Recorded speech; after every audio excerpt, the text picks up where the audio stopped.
Hey everybody, welcome back to another episode of 1025. If you live here in Norwood, Young America, it's kind of been challenging the last few months to get from one side of town to the other. You see a lot of these road closed signs, and it really tends to divide our community. It's hard to go from one side to the other. And I think in a lot of ways, that's where we find ourselves as a society right now. There's a lot of divisions that are present. There's divisions racially, there's divisions politically, there's divisions spiritually. And maybe you find yourself in a place where you recognize that right now. You see that it's hard to really bring two sides together. But here's the encouraging news from God's Word. God actually has done the work to bring us back together.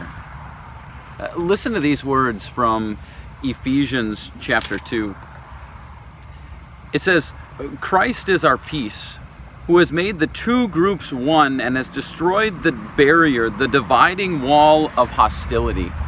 So here, Paul is talking about the Jews and the Gentiles and the divisions that existed between them. It was like they were on separate sides of town. They didn't interact with each other. And yet Jesus came to tear down the dividing wall of hostility. And he did that, Paul says, by setting aside in his flesh the law with its commands and its regulations. His purpose was to create in himself one new humanity out of the two, thus making peace. Jesus came into this world to take division and to bring unity. I think right now the work that is being done here in town, yes, temporarily it makes it difficult to get from one side to the other, but in the end, the purpose of that work is to make it easier for both sides to get to each other.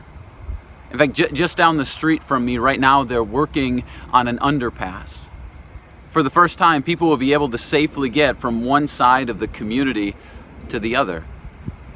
They're tearing down that wall. And this is the work that Jesus has done, and Jesus continues to do in us. Notice then the impact that this has.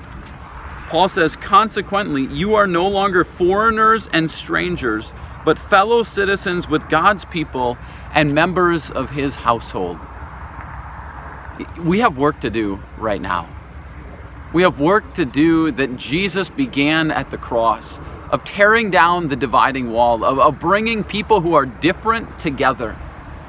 So I invite you in the days ahead, just wherever you see difference and division, to pray that God would be at work in that, to pray that God would be the one who brings peace, and that you can be a part of that work that is being done.